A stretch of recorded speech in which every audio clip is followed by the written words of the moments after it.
같이 해보겠습니다. 온전히 말씀을 따르면 하나님이 책임집니다. 다시 좀 크게 합시다. 온전히 말씀을 따르면 하나님이 반드시 책임집니다. 하나님이 반드시 책임집니다. 아멘. 믿어지시면 아멘. 네, 온전히 말씀을 따르면 반드시 하나님이 책임집니다. 오늘 말씀 끝났어. 결론에 할 말씀을 딱 제가 같이 했습니다. 저 질문해 볼까요? 기독교는 무엇을 믿는 종교입니까? 신자는 무엇을 믿는 사람이 신자입니까? 우리 기독교 신자. 예?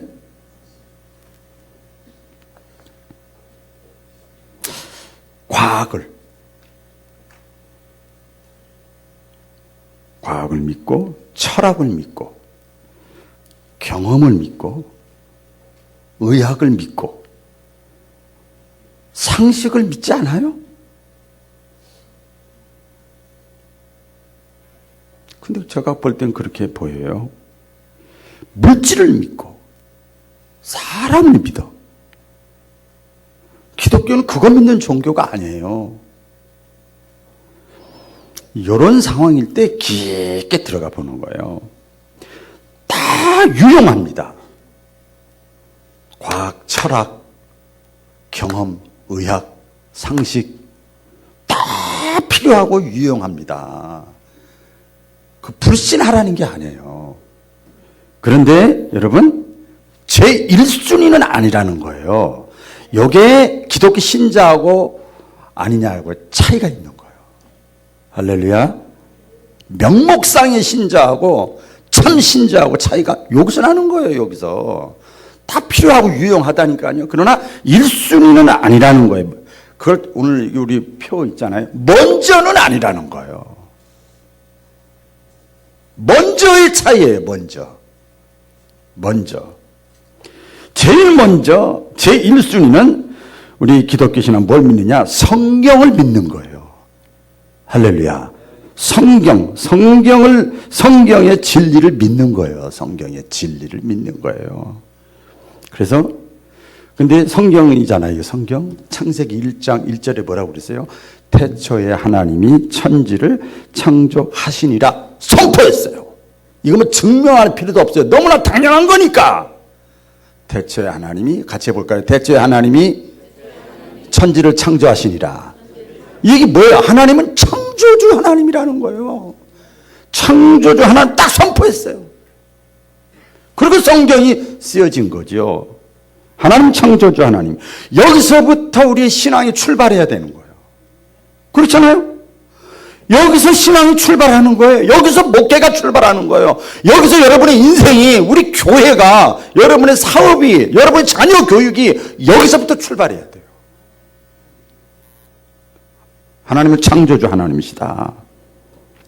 자, 보세요. 하나님 창조주 하나님이라니까요. 물에서 위를 창조하셨어요. 그러니까 물 위를 걷는 건 아무것도 아니지. 죽었다가 살리는 거 아무것도 아니지. 38년 된 병자 각종 질병 걸린 사람 살리는 거, 병 고치는 거 아무것도 아니지. 창조주 하나님인데 생각해 보시라고요. 물로 포도주 만드는 거 아무것도 아니지. 물 위를 걷는 거, 홍해바다를 가르는 거, 태양이 멈추게 하는 거 성경에 많이 나와요. 그거 아무것도 아니지. 아무것도 아니에요. 쉬운 거예요. 하나님의 입장에서 보면. 인간은 불가능하게 보이지만 하나님에게는 가능하다는 거예요. 아멘이지요. 우리가 그걸 믿는 거란 말이에요. 그걸. 하나님은 세상을 말씀으로 창조하셨어요. 근데 창조 전의 상태가 어땠죠? 창세기 1장 내용에 보면 땅은 혼돈하고 공허하며 어둠이 깊음 위에 있었더라 그랬어요. 혼돈하고 공허하고 흑암이 깊음 위에 있었더라. 이걸 다른 말로 하면 혼란스럽고 암담하고 두렵고 공포스럽고 절망의 상황이요. 깜깜해, 답답해, 뭐 어쩔 줄 모르겠어. 이때 놀라운 말씀이 성경에 기록되죠. 하나님이 빛이 있으라. 볼까요? 빛이 있으라. 하나님이 뭐 하신 거예요, 지금? 말씀하신 거예요. 빛이 있으라. 말씀하시니까 빛이 생겼어요. 빛이 생겼어. 그랬더니요, 이 어둠이, 흑암이, 공포가, 두려움이 싹 사라진 거예요. 성경에 나오잖아요. 하나님 말씀이. 얼마나 놀라운 사건입니까? 마찬가지죠. 혼돈과 공허와 어둠과 기쁨 속에 잠겨서 우리 인생들이 서로 거기서 원망하고 공포하고 공포스럽고 두려워하고 막 무의미하고 허무 속에서 살던 인생을 향해서 하나님께서 말씀하시는 거예요. 말씀하실 때 우리의 삶에 빛이 확 비치는 거예요. 삶에 빛이 확 비치는 거예요. 할렐루야. 성경은 전부가 이런 사실들을 증언해 주고 있습니다. 애굽에서 430년 동안 이스라엘 백성들이 포로 생활을 했죠. 이게 말 그대로 430년 동안 종살이를 했다는 거예요. 그러니까 흑암, 창세기 말씀으로 보면 기쁨, 공포, 두려움, 허무, 이런 이스라엘 백성들에게 하나님께서 모세에게 나타나셔서 모세가 하나님의 말씀을 대언합니다. 하나님의 말씀을 전합니다. 뭘 전해요? 말씀을 전합니다. 너희를 내 백성으로 삼고 나는 너희의 하나님이 되리니 나는 애굽 사람의 무거운 짐 밑에서 너희를 빼낸 너희의 하나님이 여호와인 줄 너희가 알지라. 그래서 모세가 하나님의 말씀을 바로에게 전했어요. 그랬더니 바로가요, 모세가 전하는 하나님의 말씀을 우습게 여겼어. 가볍게 여겼어. 참고했어. 참고. 귀로만 살짝 듣고 넘어갔어. 바로가 그랬어요. 그렇죠? 모세는 하나님의 말씀을 전하는데 바로는 우습게 여겼어요. 그래서 우리가 잘 알죠. 그 결과 오히려 어떻게 됐어요? 하나님은 바로가 다스리는 애굽 땅에 재앙을 내려버립니다. 잘 들어보세요. 재앙을 내려버려요. 그 물로 피로 변하고, 첫 번째 재앙부터 개구리 재앙, 이 재앙, 파리 재앙, 집 짐승의 죽음, 악성 피부병, 우박의 재앙, 메뚜기 재앙으로 이어진 막 10가지 재앙이 있어요. 9번째 재앙에 보면 짙은 애굽 온 나라를 깜깜한 어둠의 흑암의 재앙까지 내려버렸어요. 아시죠? 말씀 우습게 알았더니 우습게 알았던 그 바로가 다스리는 그 나라를 그렇게 재앙을 내려요. 그러나 애굽의 그 어둠의 재앙이, 흑암의 재앙이 내릴 때 성경이에요, 이스라엘은 빛나고 있었어요. 할렐루야. 이스라엘은 빛나고 있었어요. 자, 출애굽기 10장 22절 23절 다 같이 읽어볼까요? 시작. 모세가 하늘에다 그의 팔을 벌리 내미니 이집트 온 땅에 사흘 동안 짙은 어둠이 내렸다. 사흘 동안 사람들은 서로 볼 수도 없었고 제자리를 뜰 수도 없었다. 그러나 이스라엘 자손이 사는 곳에는 어디에나 빛이 있었다. 이 세 번역을 제가 이렇게 했어요. 애굽 하늘 아래 온 땅에, 애굽 땅에 흑암이 있어가지고 다들 뭐 어쩔 줄 모르고 그러는데 이스라엘 백성들이 땅에 사는 땅에는 빛이 있었다. 이거 하나님에게는 가능하다니까요. 아멘. 성경이 그렇게 말씀해요. 이 빛은 창세기 1장과 똑같은 단어 뜻입니다. 빛이 이스라엘 백성 모든 사람에게 비추니까 애굽 사람들이 사는 곳에는 깜깜했지만 이스라엘 자손이 사는 곳에는 빛이 있었어요. 빛이 있었어요. 그래서 이 바로가 다시 모세를 불러라. 모세야 빨리 와. 가지고 다급하게 얘기를 합니다. 출애굽기 10장 24절에 보면 여기 세 번역으로 보면 이렇게 말합니다. 너 바로야, 너는 빨리 나가서 너희가 믿는 하나님께 예배 드려라. 예배 드려. 그러나 너희는 여기 있는 양과 소는 남겨두고, 뭘 남겨두라고요? 양과 소는 남겨두고 너희 아이들만 데리고 가라. 빨리 가라. 양과 소는 남겨두고 가라. 바로가 그래요. 깊은 어둠 속에 빠진 애굽의 바로가 이 어둠 속에, 재앙 속에 말씀을 우습게 알아서 겪는 그 고난 속에서 끝까지 붙잡았던 것이 뭔가 하면 양과 소예요.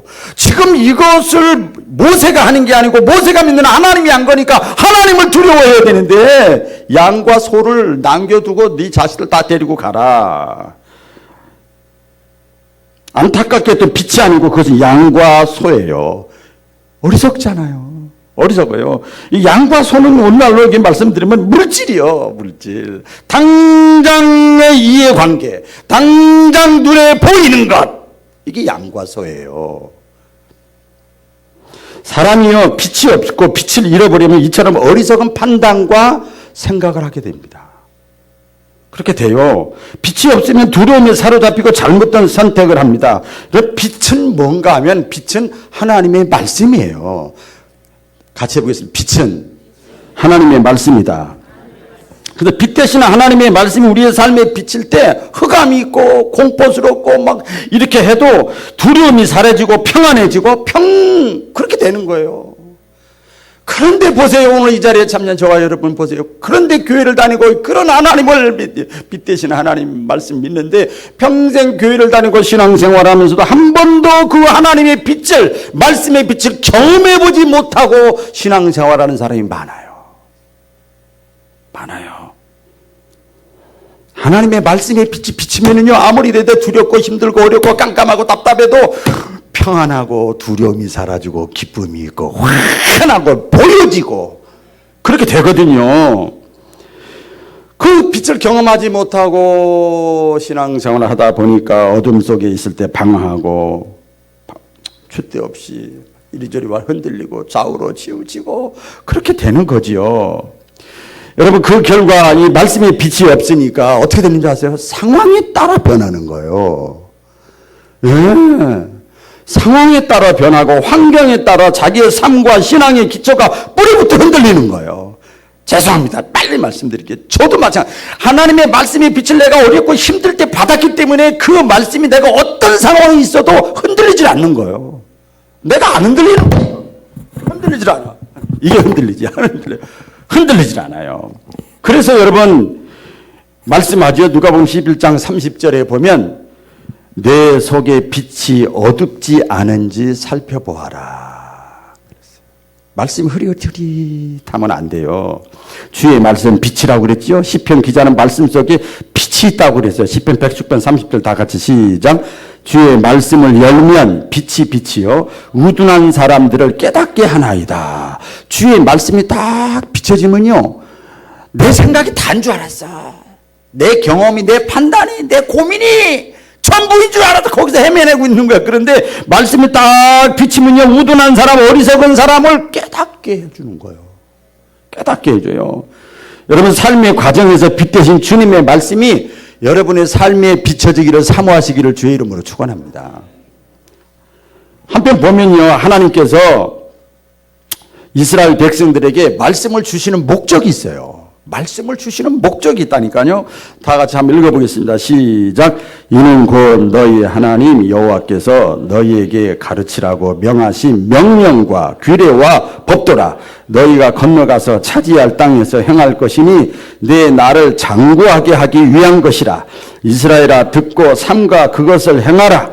그리하면 내가 복을 받고 내 조상들의 하나님 여호와께서 내게 허락하신 것과 같이 젖과 꿀이 흐르는 땅에서 내가 크게 번성하리라. 하나님이 말씀하시는 거예요. 모세를 통해서 말씀을 주시는 목적이 있다니까요. 나에게 말씀을 주시는 목적이 있는데 오늘 여기 말씀해 보니까 장수하는 것, 장구하게 하리라.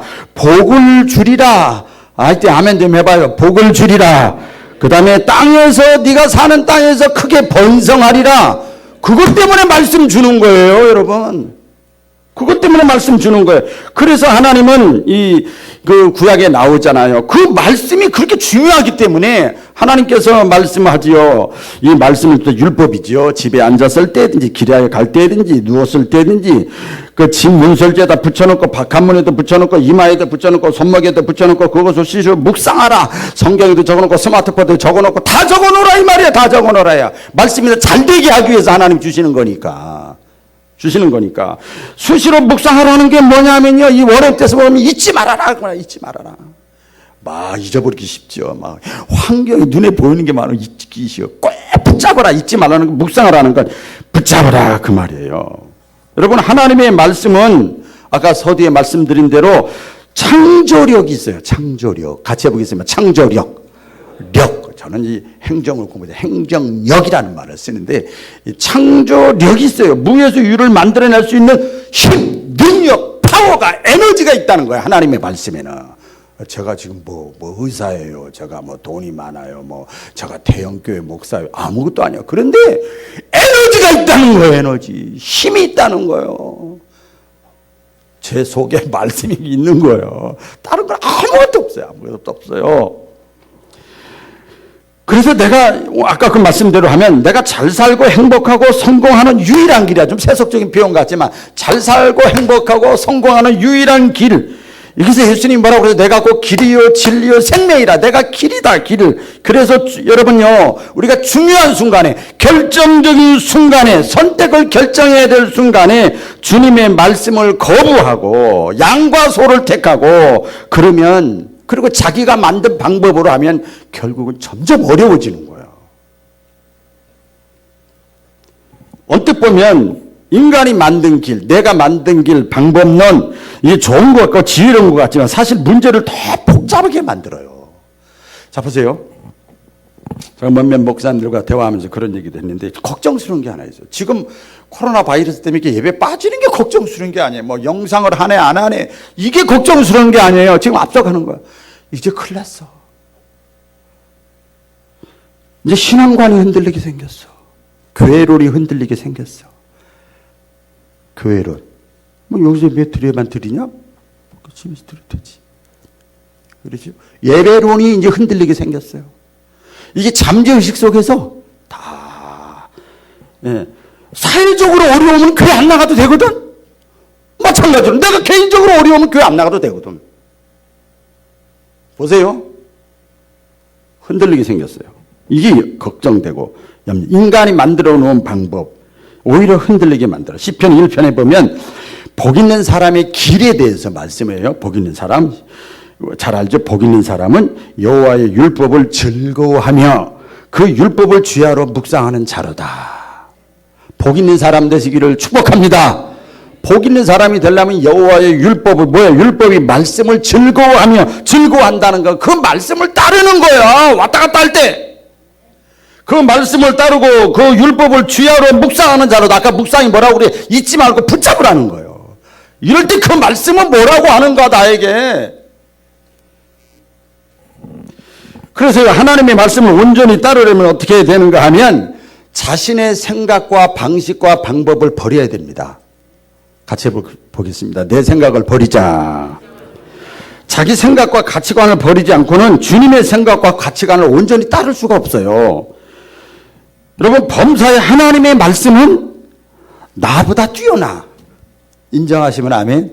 예, 범사의 하나님의 말씀은 나보다 더 높다는 것을 인정하면 순종하게 되는 거예요. 그렇죠. 순종하게. 내가 마음이 흔들릴 때, 따라해 보겠습니다. 마음이 흔들릴 때.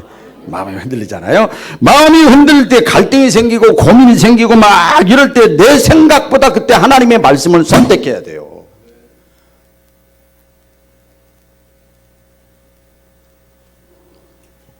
우리 수요일날 말씀드렸는데 생명과를 선택해야 된단 말이죠. 이사야서 55장 8절 우리 다 같이 읽어볼까요? 시작. 생각이 너희 생각과 다르며 내 생각은 너희 생각과 다르고 내 길은 너희 길과 다르다. 여호와 하나님의 말씀이다 그랬어요. 적용시켜 볼까요? 제가 묵상하면서 적용해 본 거예요. 어떤 상황에서 이 얘기는 뭔가 하면 어떤 상황에서도 하나님의 말씀이 기준이 돼야 된다. 기준이 돼야 된다. 표대, 잣대. 어떤 상황에서도 하나님의 말씀이 기준이 돼야 된다는 거예요. 자, 보세요. 평안할 때 예배 드려야 됩니다. 잘 먹고 잘 살 때 좋은 차 타고 다 좋은 집에 잘 풀릴 때도 예배 드려야 되고요. 그리고 또 뭐예요? 고난 중에도 예배해야 됩니다. 그렇죠? 자, 구체적으로 보면 선교라고 할 때 선교, 일반적인 사고방식, 세상적인 사고방식은 어떻습니까? 소비고 지출이야. 나가는 거야. 그런데 하나님의 말씀의 기준 잣대에서 보면 그것은 하나님의 일이에요. 사랑이라는 말을 할 때, 사랑을 우리가 볼 때 인간적인 사람은 사랑하면 희생이고 손해고 막 그렇잖아요. 근데 하나님의 관점에서 보면 그 사랑하는 것은 하나님의 사랑을 내가 실천하는 가장 가치 있는 일이란 말이에요. 인간적인 관점에서 바보 멍텅구리 이거 이러지만 하나님의 관점에서 하나님의 생각은 안 그렇다는 거죠. 순교 멍청하지 이거 뭔 관리 잘해가지고 그냥 막 해야지. 순교 멍청한 짓이 인간적인 관점에서 보면, 그러나 그것은 하나님의 뜻을 이루는 가장 영광스러운 일이에요. 인간의 생각을 볼 때 미련하고 어리석게 보이지만 하나님의 관점에서 보면 가장 지혜로운 것이다 말씀하잖아요. 예배 본다. 예배 우리잖아요. 어떤 사람 그래. 예배 뭐 본다. 뭐 예배는 형식이다. 뭐 그런데 그렇지 않아요. 예배는 구약의 제사인데 드리는 거예요. 제사는 드리는 거예요. 제사 드리는 거예요. 마음과 뜻과 정성을 다해서 하나님께 드리는 거예요. 하나님께 드리는 거예요. 그러니까 하나님을 사랑하는 표현을 하는 거예요. 오해 없이 들으세요. 제 생각이니까, 제 적이니까. 저는 손주 보러 갔어요. 하루 종일 안 왔어요. 하루 종일. 거의 뭐 놓치지 않고 안 왔어요. 끙끙 안고 있었어요. 제 손주를. 왜 그런지 아세요? 사랑하니까. 얼마면 어떡하나. 저는 그랬다는 거예요, 저는. 예수님이 십자가의 고통과 죽음은 어리석다고 그랬어요. 세상 사람들이 볼 때 어리석게 보이지만 그러나 하나님의 관점에서 보면 이것이 하나님의 뜻이요. 누군가가 죄 없는 사람이 죽어야 누군가가 살기 때문에. 믿으시면 아멘. 여러분, 이처럼 인간의 생각과 인간의 판단과 인간의 길과 하나님의 생각과 판단은 다르다는 거예요. 달라요. 그런데 여러분, 말세의 현상 중에 하나가 뭔지 아세요? 말씀했잖아요. 많은 사람들이 인자가 이 땅에 올 때가 되면 자기 배를 하나님 삼으리라. 이게 무슨 뜻인지 아세요? 내가 복음을 많이 갖고 있는 거예요. 마태마가 누가 요한복음 복음이 아니라 내가 복음 나름대로 다 성경을 하나씩 가지고 있어. 자기가 하나님이야. 자기 생각과 자기 방식을 절대화시키는 거예요. 여러분, 이스라엘 나라가 가장 혼란스럽고 어두울 때가 언제나 사사시대였어요. 사사들이 아무리 하나님의 말씀을 전해도 사사들이 어떻게 되지? 사람들이 어떻게 했죠? 딱 들어. 여러분, 설교 듣는 거야. 이 자리엔 그런 자가 없기를 주의 이름으로 축원하옵나이다. 다 듣고 참고하고 또 내 소견대로 사는 거야. 자기 소견대로 사는 거, 자기 소견대로 그런 거 원망하고 불평하고 비난하고 막 그러기를 좋아해. 그런데 하나님은 이런 행위를 뭐라 그런 줄 아세요? 하나님의 말씀을 전해서 그대로 진행하는데 거기에 자기 생각과 안 맞는다고 그래서 막 하면 그걸 악하다고 그랬어요. 여러분, 남 죽이고 이래야 악한 게 아니에요. 신자의 그 클래스에서 하나님이 보시는 또 하나의 악함이 있단 말이에요. 배가 산으로 올라간다고 그러죠. 그래서 자기의 생각을 버려야 돼. 참 이게 힘든 거지만 너무 쉬워요. 너무 좋아요, 여러분. 내 생각을 버리면 내 자녀, 손주, 내 인생, 목회 하나님께 다 내려놓으니까 너무 좋은 거예요. 어떤 상황 속에서도 자신의 생각을 버렸다. 자, 그러면 이제 어떻게 해야 되느냐?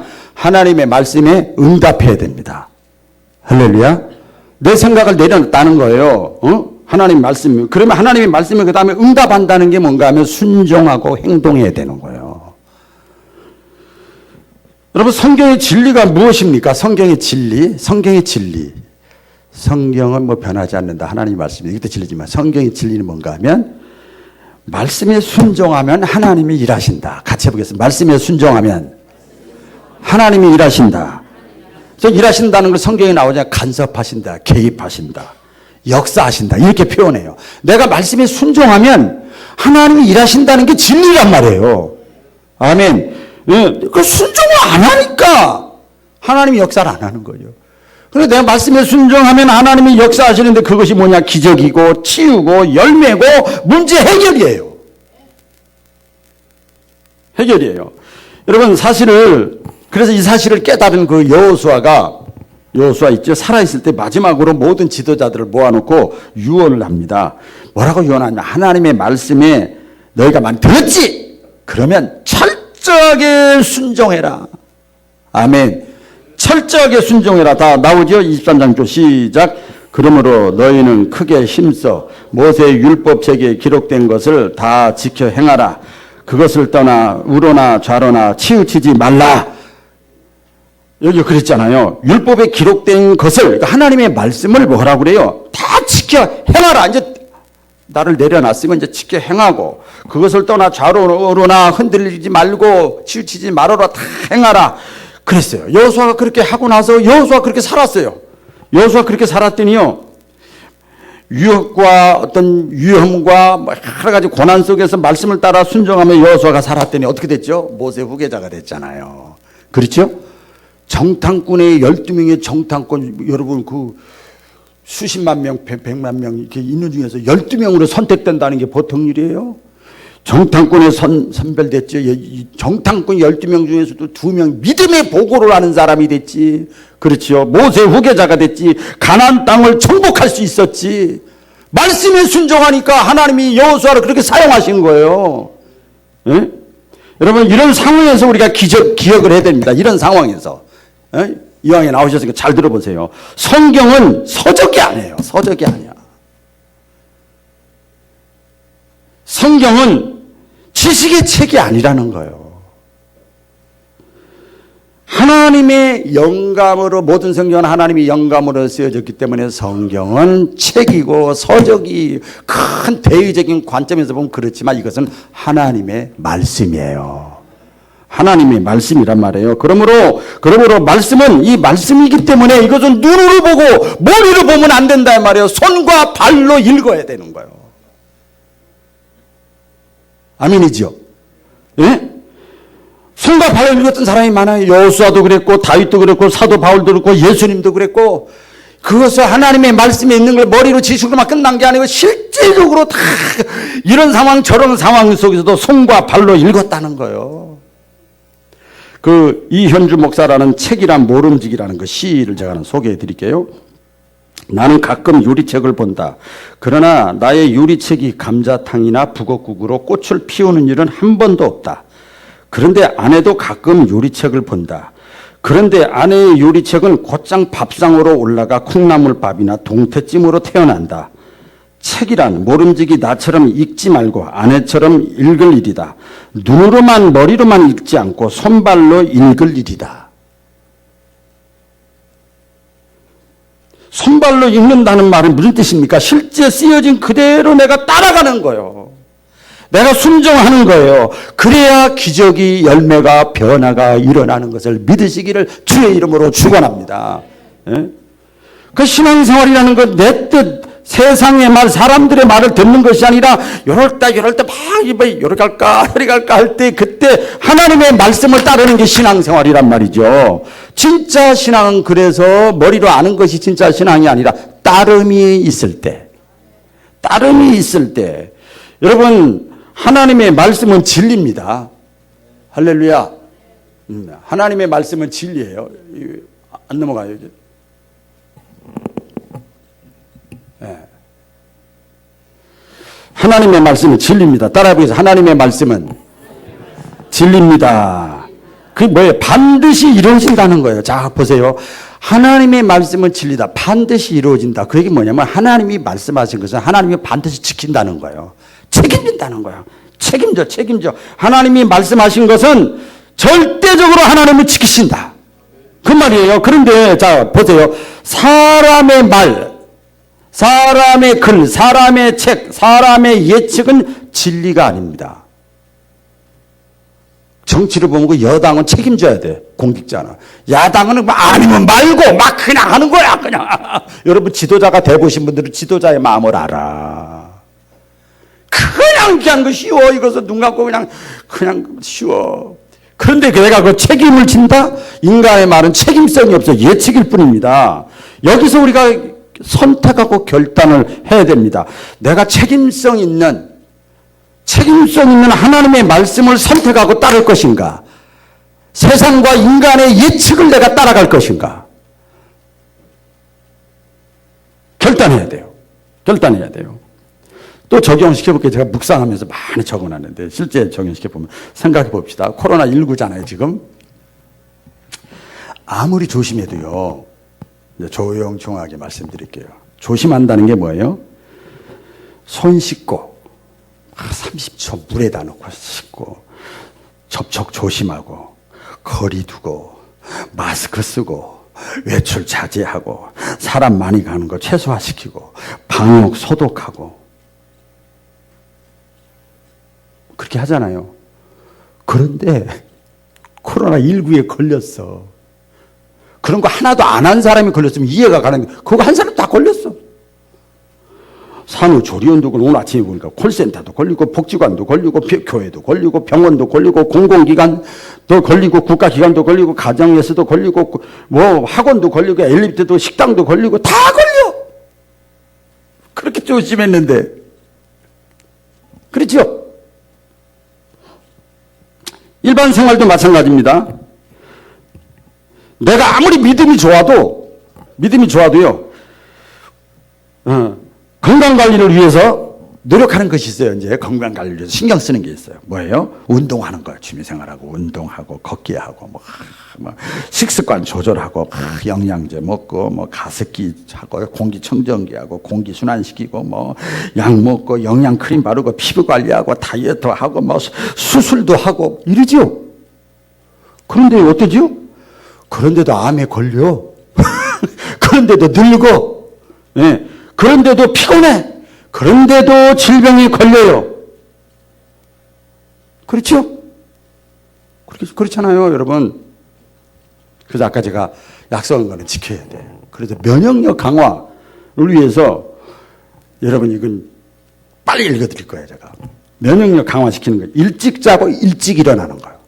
이건 이번에 나온 겁니다. 활동을 많이 하는 거예요. 혈액순환을 위해서 물을 많이 마시는 거예요. 방 공기를 순환시키는 거예요. 영양분을 많이 섭취하는 거예요. 비타민C도 얘기하고. 일광욕을 많이 하는 거예요. 일광욕. 햇빛을 많이 받으라는 거죠. 아프리카 사람들은 없다는 거예요. 제가 이따 말씀드릴게요. 그리고 감사, 그 다음에 즐겁게 살고 긍정적으로 생각하라는 거예요. 사람을 사랑을 많이 받고 많이 주는 거예요. 면역력이 강화된다는 거예요. 그 다음에 신앙생활을 하라는 거예요. 하나님을 믿으라는 거예요. 믿는 데가 있어야 된다는 거예요. 그 다음에 사명감이 있어야 된다는 거예요. 사명. 근데 아까 그 일광욕을 많이 하라고 그래서 아프리카 사람 없다고 그랬는데 이거 보니까 또 나왔어. 아무리 조심해도 생긴다니까 여러분. 아프리카 사람도 지금 또 코로나 걸렸어요. 신앙생활도 마찬가지입니다. 나름대로 잘하려고 합니다. 아이고 저 장로님 저 권사님 저 목사님 저는 못해도 나름대로 하려고 어떻게 하느냐. 예배도 참여하고 코로나인데 집에서 안 보고 여기까지 왔어. 대단해 진짜. 기도도 생활도 하고 성경도 읽고 교제 성도의 교제 마음에 안 드는 사람하고도 또 악수도 할 줄 알고 마음도 열고 대화도 하고 교제하고 코인원에 봉사도 하고 섬기고 양심적으로 살고 도덕 윤리적으로 살아보려고 애를 써도 죄 짓고 실망하고 원망하고 미워하고 낙심하고 속이고 약해지고 슬프고 세속적이 되고 세상의 사조에 휩쓸리고 자기중심적이고 이기적이고 교만하고 다투고 살인하고 음란하고 원망하고 불평하고 유혹당하고 애를 써도 그렇다니까요. 그럴 수 있어요. 코로나뿐만 아니라 인간생활뿐만 아니라 신앙생활도 아무리 내가 조심해도 다 우리는 완벽할 수가 하늘나라 가기 전까지는 그럴 수가 없어요. 여기서 여러분 중요한 진리가 있습니다. 그렇다면 이런 상황에서 과연 하나님은 어떤 분인가? 이게 중요한 거잖아요, 여러분. 그렇죠? 이런 상황에서 하나님은 어떤 하나님이냐? 하나님은 치료하시는 하나님이세요. 아멘. 치료하시는 하나님, 여호와 라파의 하나님, 회복시키시는 하나님, 고치시는 하나님, 도우시는 하나님, 지키시는 하나님, 변화시켜 주시는 하나님, 에너지를 주시는 하나님.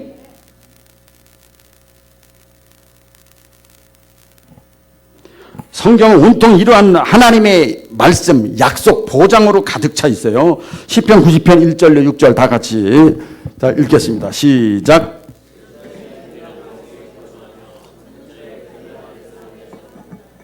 여호와를 향하여 말하기를 그는 나의 피난처여 나의 요새여 내가 의뢰하는 하나님이라 하리니 이는 그가 너를 새 사냥꾼의 올무에서와 심한 전염병에서 건지실 것이미로다. 그가 너를 그의 기치로 덮으시리니 네가 그의 날개 아래 피하리로다. 그의 진실함은 방패와 손방패가 되시나니 너는 밤에 찾아오는 공포와 낮에 날아드는 화살과 어두울 때 퍼지는 전염병과 밝을 때 닥쳐오는 재앙을 두려워하지 아니하리로다. 할렐루야. 예? 보세요. 하나님이 이런 상황에서 하나님이 보장하잖아요. 말씀이 보장하잖아요. 그렇죠? 우선순위를 말하는 거예요. 우선순위를. 또 하나 알려드릴게요. 세 가지 전쟁이 있습니다. 지금 죄 때문에. 지구온난화 때문에 각종 자연환경 있죠. 핵전쟁, 그 다음에 전염병 전쟁. 성경이 다 나와. 세계 10대 전염병이 있다고 그래요.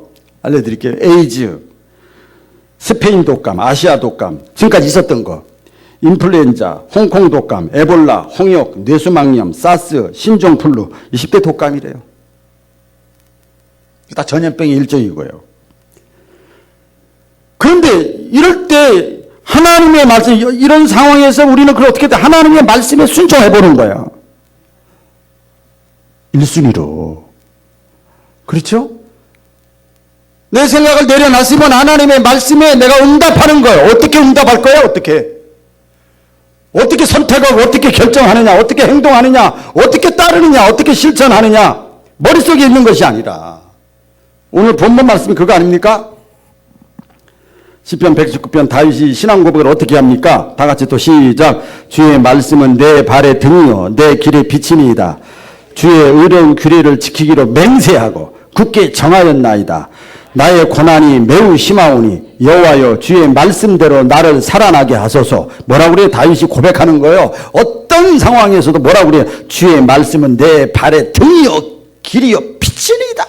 깜깜하다는 거예요. 지금 막 올리 갈까 저리 갈까 방황. 그런데 주의 말씀이 있다는, 주의 의로운 규례들을 내가 지키기로. 규례가 뭐예요? 하나님의 말씀이죠. 뭐 그 말씀을 내가 지키기로 맹세하고 굳게 정하였나이다. 나의 고난이 그런데도 심하고 어려운데 여호와여 주의 말씀대로 나를 살아나게 하소서. 그런데 오늘날 현실은 어떻습니까? 하나님의 말씀을 의뢰하지 않는, 신뢰하지 않는 모습을 볼 때 그동안 생활수단의 기복신앙으로 신앙생활을 한 거 아닌가. 눈에 보이는 거 왔다 갔다 거기서 하나님을 이용한 것이 아닌가. 이런 회의가 들어요. 예수께서 비유로 말씀하시죠. 마태복음에 보면 말씀을 지키지 않고 따르지 않을 때, 신뢰하지 않고 행동하지 않을 때 어떤 결과가 있어요? 마태복음 7장 24절에 보면 아까 그랬죠. 그 찬송자가 선택했는데 비가 내리고 창수가 나고 바람이 불어 그 집에 부딪히되. 그게 뭐예요? 비가 내리고 창수가 나고 바람이 부딪히되. 그게 뭐예요? 고난이, 어려움이, 두려움이, 아픔이 여러 가지가 그 사람에게, 그 집에 부딪힌다는 그 집은 사람을 얘기하는 거예요. 예? 그 사람에게 부딪혔어. 부딪혔을 때 그 사람 부딪힘에 뭐예요? 말씀을 신뢰하지 않고 순종하지 않고 그 무너짐이 심하니라. 와르르르르르르르르 그냥 무너지는 거예요. 여러분, 어려움이 있을 때 진짜 믿는 사람인지 안 믿는 사람인지 알죠. 그래서 결혼 주례할 때도 기쁠 때나 슬플 때나 괴로울 때나 끝까지 사랑하겠느냐 이러잖아요. 그 무너짐이 심하니라. 머리로만 알고 평상시 따름과 실천과 순종의 응답이 없이, 그래서 신앙이 또 단단해지지 않으면 이제는 문제가 있고 어려움이 있으면 다 떨어지고 다 흩어지고 다 낙심하고 다 주님을 떠나리라 그랬어요. 다 떠나는 거예요. 여러분, 사랑하면 사랑하는 사람의 말을 듣게 돼 있죠. 사랑하는 사람이 노예가 되잖아. 사랑하는 사람이 노예가 돼요. 나를 사랑하거나 자녀를 사랑하거나 손주를 사랑하거나 가족을 사랑하거나 애인을 사랑하면 그만 하라는 대로 해. 지금 뭐 코로나 아무 의미 없어요. 그 사랑하기 때문에 거기에 올인하는 거예요. 뭐 나쁘다 좋다 그 얘기 아니에요. 사랑하면 사랑하는 것에 끌려갑니다. 물질을 사랑하면 아무리 코로나가 있어도 다 합니다. 나 참. 다 직장 다녀요, 다. 여러분. 자기가 좋아하는 일은 다 합니다. 여러분, 다 해요. 다윗은 하나님의 말씀을 사랑했다고 그랬어요. 내가 주의 법을 어찌 그리 사랑하는지요.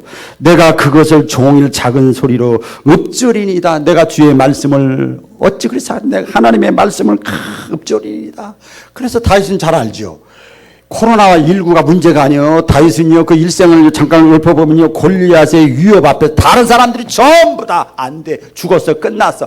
게임이 안 돼. 골리앗의 위협 앞에서도 다윗은 담대했어요. 그렇죠? 사울 왕이 죽이려고 그 군대력을 거느리고 막 사울 왕의 설기가 등등한데도 마음에 평안했어요. 벗기가 찾아올 때, 벗기를 가지고 올 때 막 왕인데 말이야, 거기서 막 옷이 다 벗겨져 춤을 사람들이 비난하고 손가락, 그거 신경 안 쓰는 거요. 말씀을 너무 사랑하니까. 수많은 전쟁을 다윗은 많이 했잖아요. 뭐 게임도 안 되는 전쟁에 수가 게임도 안 되는데도 다윗은 거기서도 담대했어요. 천만이 나를 둘러싸도 나는 두려워하지 아니하리로다. 여호와가 나를 돕는 자 편에 계시는데 내가 누구를 두려워하리요? 할렐루야. 아, 그랬어요. 조금도 망설이거나 두려워하거나 불안하지 않았어요. 말씀을 사랑해요. 다시 말씀드려요. 선악과를 선택하지 않았다는 거예요. 이게 손해냐 유익이냐 여러분.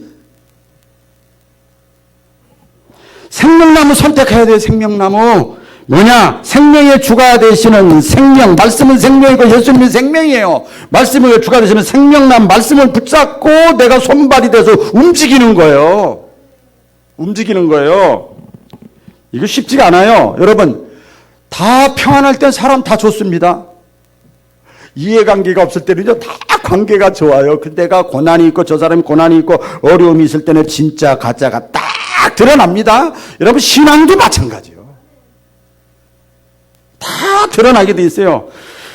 다윗이 유명한 고백을 하지요. 시편 23편 내가 사망의 음침한 골짜기로 다닐지라도 해를 두려워하지 않을 것은 주께서 나와 함께 하심이라. 주의 지팡이와 막대기가 나를 안위하시나이다. 내 평생의 선하심과 인자하심이 반드시 나를 따르리니 내가 여호와의 집에 영원히 살리로다. 할렐루야. 이거 우리 얼마나 잘 아는 말씀이에요. 찰스 스펄전이라는 사람이 그 유명한 그 목사하고 설교자하고 신학자인데 아주 기도 많이 하는 분이고 이런 분인데 이분이 이런 얘기를 했어요. 한번 읽어볼까요? 시작. 시편 23편 4절 말씀은 요단강 가까이 갈 때까지 아껴두고 간직해 두었다가 내 인생의 마지막 순간에 기쁘게 노래하고 싶은 약속이요 성도만이 누릴 수 있는 특권이다. 24편이 뭐냐면요. 24편이 내가 사망의 음침한 골짜기로 다닐지라도 내가 해를 두려워하지 않는 것은 주께서 나와 함께 하심이라. 결정적인 순간에, 마지막 순간에, 가장 힘들 때, 마음이 흔들릴 때, 그때 말씀을 붙잡는 거예요. 말씀 붙잡는 거예요.